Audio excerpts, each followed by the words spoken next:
Welcome to this webinar on the HTA's revised Code of Practice on the donation of allogeneic bone marrow and peripheral blood stem cells for transplantation. My name is Jessica Porter and I'm the Head of Regulation at the HTA with responsibility for regulation of the organ donation and transplantation sector. This covers living organ donation, bone marrow donation and organ and tissue donation from deceased donors.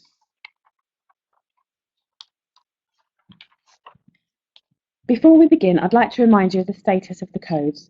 They are important documents for you to draw upon, giving practical advice and guidance about the law in this area, and all our codes of practice receive parliamentary approval.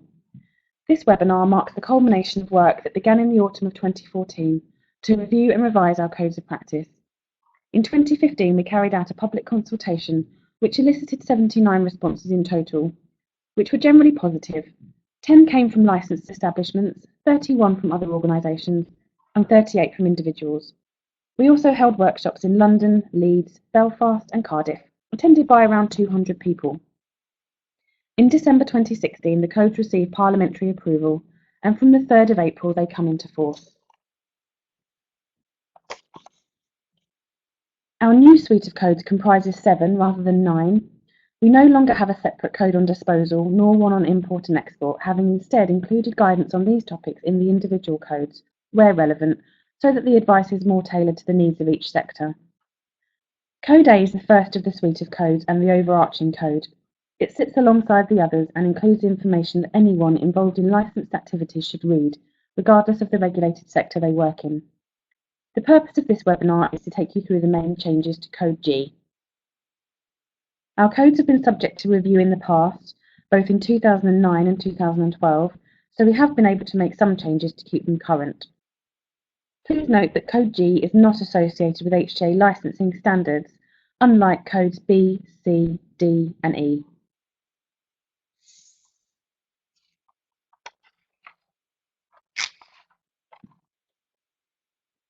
As part of the review, we tried to ensure that the code has a more accessible structure and the language used is as clear as possible. There are a few areas where the information already provided has been strengthened and new information has been added. I'd like to draw your attention to these sections in particular. There is now a section on offences under the Human Tissue Act. This appears in all the codes. The inclusion of this section needs to refer to the legislation itself to find out what is lawful and what is unlawful. We strongly recommend that you refer to the codes so that you do fully understand the statutory requirements. There is a new section on the legal considerations which talks about the consent provisions of the Act for storage and use of allogeneic bone marrow and peripheral blood stem cells for transplantation, as well as consent for removal of bone marrow and peripheral blood stem cells. The section also sets out the restrictions and requirements for living donation and transplantation, which are that donations of bone marrow or peripheral blood stem cells from children who are not competent to give consent, or from adults lacking capacity to consent, must be approved by the HTA. The Mental Capacity Act 2005 applies in England and Wales, but does not apply in Northern Ireland. The code references the fact that a mental health bill is in the process of being drafted. This has in fact now been passed and is called the Mental Capacity Act Northern Ireland 2016. There is a section which talks about the requirements for court approval for adults lacking capacity in England and Wales, and this sets out the 4 routes by which a lawful decision to give or refuse consent on behalf of an adult who lacks capacity can be sought. On behalf of Scottish ministers, the HTA has a responsibility for providing approval for bone marrow and peripheral blood stem cell donations from all children under the age of 16 and adults with incapacity. With regards to Code G, Scotland has been removed from the scope of the Code of Practice as the requirements for Scotland are different compared to England, Wales and Northern Ireland. Therefore, a separate guidance document is being drafted for Scotland which will encompass living donation of solid organs as well as bone marrow and peripheral blood stem cell donations.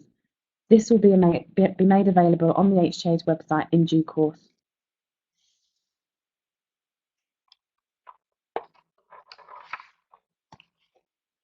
Code G now includes specific guidance section for accredited assessors undertaking the statutory interviews.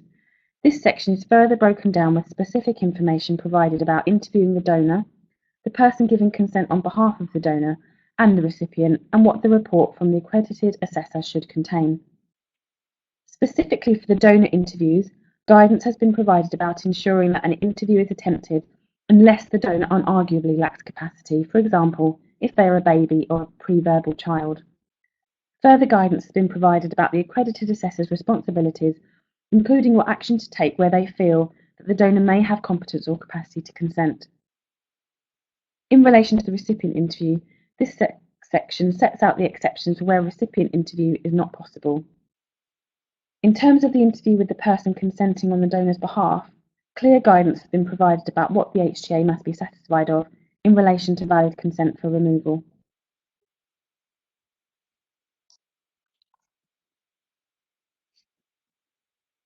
Information has been set out in the code to provide advice to accredited assessors about interviewing children in a light touch way.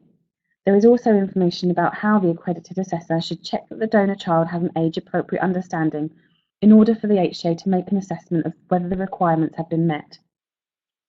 The code makes clear that where there is the potential for a child to be GILIC competent, it is the duty of the clinical team responsible for the care of the donor to ensure that a competency test is undertaken before a case is referred to the HTA. The HTA cannot assess cases where a donor child is competent to make their own treatment decisions.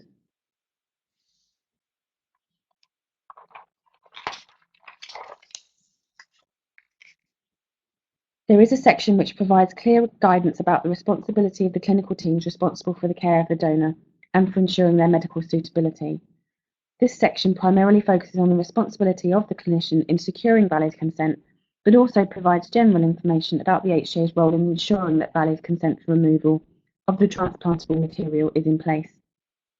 This part of the code also outlines that consent for the first and each repeat donation must be obtained before removing bone marrow or peripheral blood stem cells from a donor for transplantation, and that the HTA approval must also be sought on each occasion.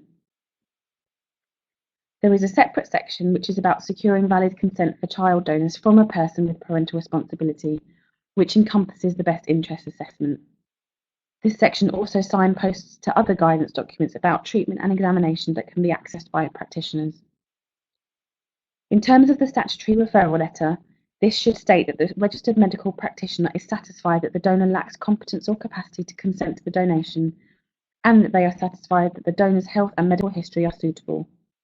The referral letter should also provide information on the recipient's capacity to participate in the statutory interview.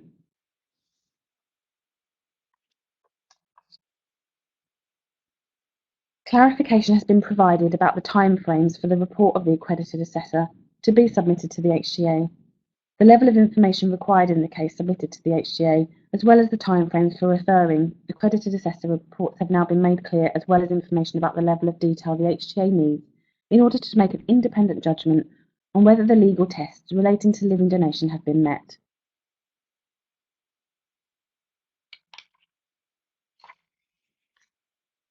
And that brings us to the end of the webinar today, and I thank you all for joining us and look forward to continuing to work with you in the future.